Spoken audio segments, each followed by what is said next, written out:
It has been shown that people buy into technology if they understand its basics and how the basics support its applications. In our previous discussion with Dr. Ben Greyling, we discussed the importance of DNA technology, focusing on agriculture. He is with us again in studio today, where we will venture into the basic properties of DNA that forms the basis of this technology and link it to important applications. We also see a less stinky side of the Khakibos, labeled as a weed, but a very valuable plant indeed. Stay tuned for this interesting insert. Lisa brings us up to date with the news first.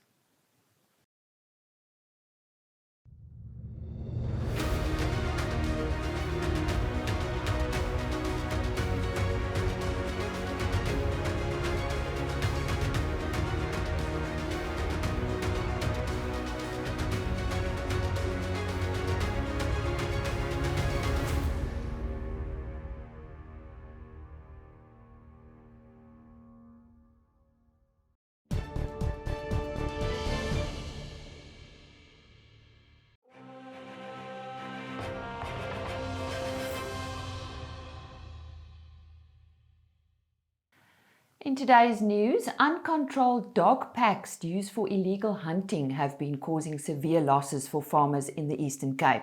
In order to remedy the situation, Organised Agriculture decided to approach the courts. Agri Eastern Cape and the Komga Farmers Association have successfully obtained a court order against the Great K municipality, the municipal manager and executive mayor. The municipality will now have to enforce bylaws aimed at keeping the animals within the residential areas of the municipality. And exports of South African agricultural products have increased by 18.1%. This is according to the Department of Agriculture's 2020 Trade Performance Review. Imports also increased by 6%. The main export destination for these products was the Netherlands. Thailand, on the other hand, was the main supplier of agricultural products imported to South Africa. Edible fruit and nuts took the lead in terms of exports. Cereals export shows the highest growth rate of 98.3% for the year. 'n Uitbreking van Afrika varkpes is in die Potchefstroom omgewing bevestig. Volgens die Departement van Landbou Noordwes is die eerste geval ongeveer 'n maand gelede geïdentifiseer. Dit nadat 'n veearts weefselmonsters geneem en ontleed het. Veeartseny-owerhede is in kennis gestel dat die siekte na voorheen onbesmette hokke versprei het. Die Suid-Afrikaanse Varkprodusente-vereniging het ook bystand verleen. Die plaas is onder kwarantyne geplaas. Dis dan vandag se nuus. Netafim. Grow more with less.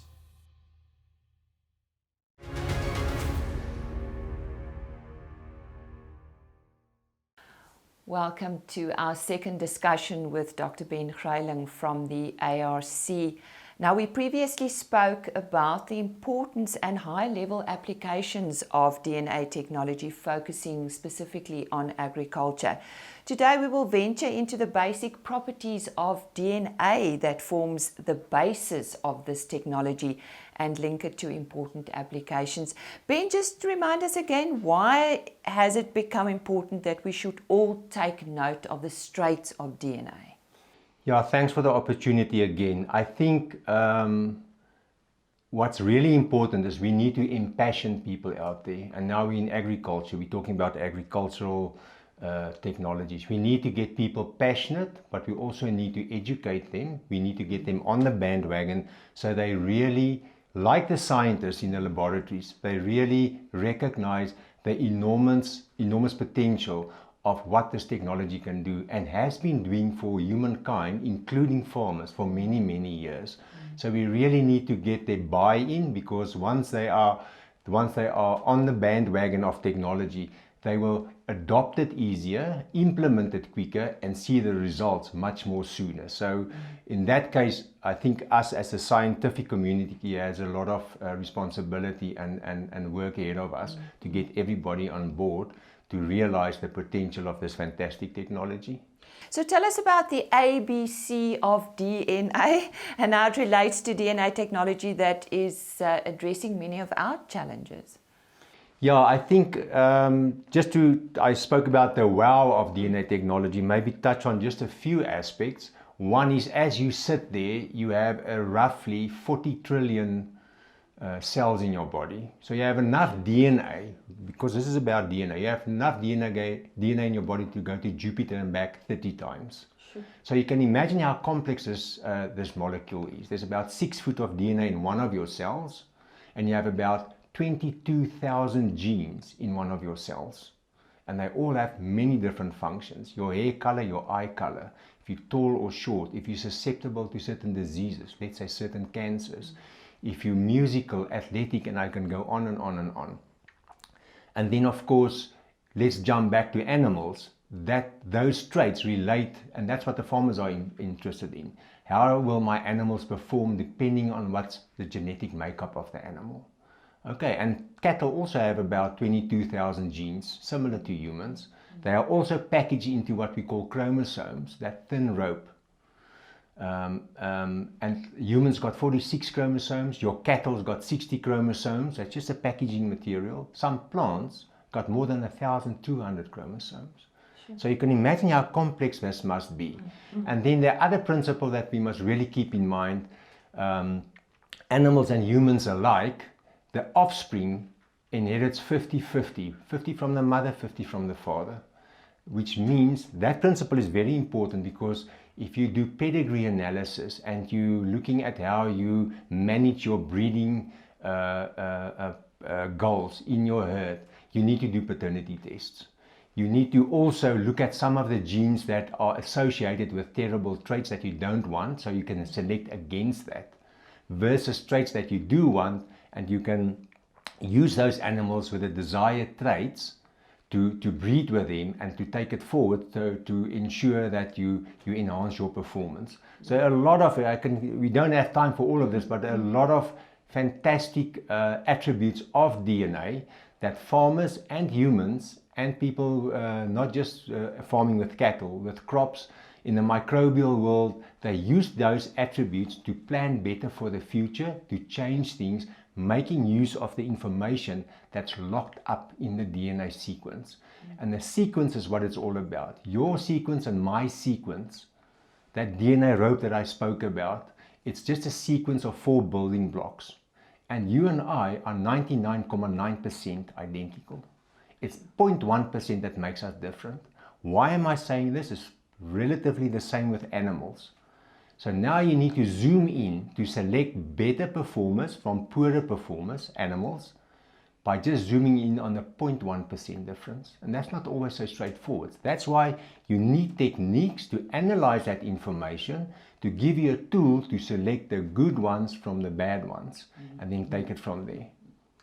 Well, that's our discussion on DNA, and it's not only humans, but also has an impact on animals and how you can select the genetics that you'd like. Stay with us, we'll be back shortly.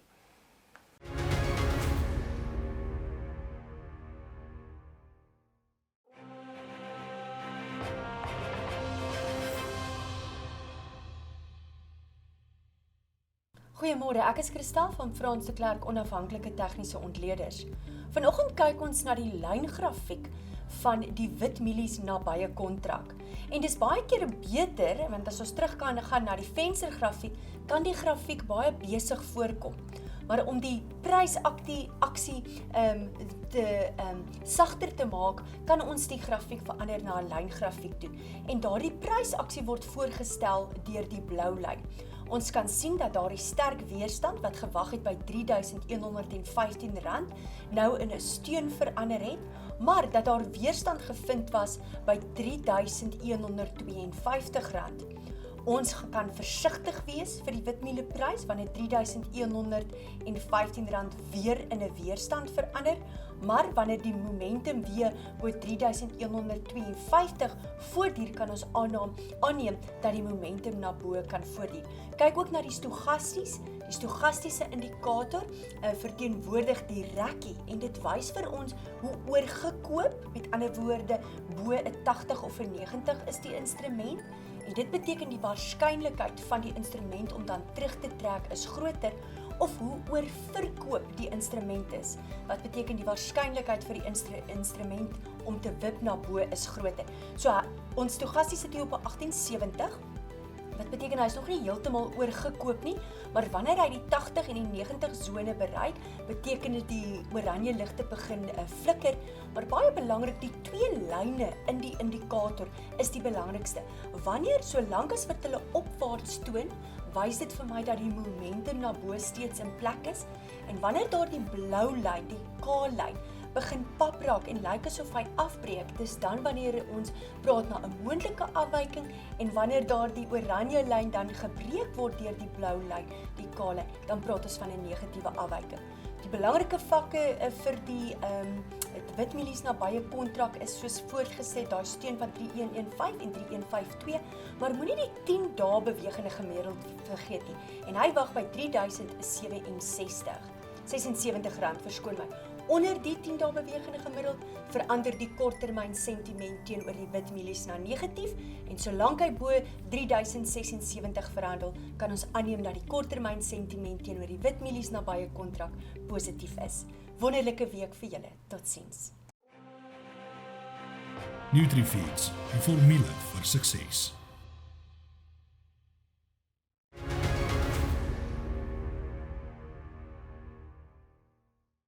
Welcome back to our discussion with Dr. Ben Greyling from the ARC on, previously spoke to us about the ABC of DNA. That was quite a lot to chew on, Ben. You mentioned that the environment can exert an effect on the expressions of our genes. Just elaborate on that. Yes, there's 2 things that you need to consider. One is the environment can change your genes, the sequence, like radiation, certain chemicals, smoking, and many other things can change your DNA sequence. And that may have either no effect or it can be a catastrophic effect, like cancer. The other one is the environment, like feed, stress, also chemicals, and a couple of things can change the way. It doesn't change your DNA sequence, but it changes the way the genes are either expressed or suppressed.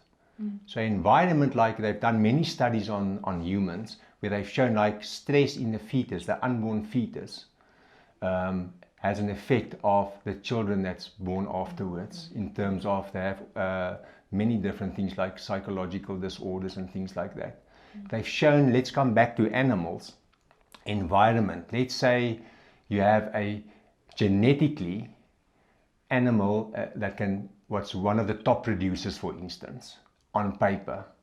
Environment is amongst others feed. So you can have a dairy cow that genetically can produce a lot of milk, but if you don't have the conducive environment, like the right type of feed and the right amount of feed, she will not produce optimally. So environment is very, very important in terms of the interaction with our genes and whether the genes are being fully expressed to their potential. So what does this mean to us as a farmer? It seems that in the near future, our approach might have different challenges. Yeah, I think many farmers, especially the ones that's already on the level of precision farming, we have a lot of farmers that's already on that level. And very importantly, there are many farmers that aspire to become precision farmers, because it's about profitability at the end of the day. So they really not just need to take note, many of them are already implementing DNA technology, and of course other technologies as well. And the interesting thing, or the important thing, is the technology has become significantly cheaper than as recent as 10 years ago. So farmers should take note of that. They should take note of the basics of this technology, but also of its value, how it can help them to move towards precision farming, very goal orientated, and of course up their profitability at the end of the day by implementing this technology. And the technology is underpinned by the traits of the DNA molecule that we spoke about. Well, farming is definitely not what it used to be. Thank you very much for sharing your knowledge with us today, Ben. My pleasure. Yeah. Dr. Ben Greyling from the ARC.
Ons kuier weer vandag by Rosemary Hill. Nou, ons het in Desember met hulle gesels oor die olies wat hulle maak en hoe dit gemaak word en watter kruie op die plaas beskikbaar is. En vir die wat nie weet nie, Rosemary Hill is net so 'n paar kilometers buite Pretoria en hulle is baie bekend vir hulle fietsrypaaie en het 'n lekker kuierdag. Nou, een van die kruie wat ons al met Theresa Franken, Theresa, welkom weer eens hier by ons, waaroor ons gesels het, was roosmaryn. Vandag iets wat vir jou dalk nie nut het nie, en dit is Khakibos.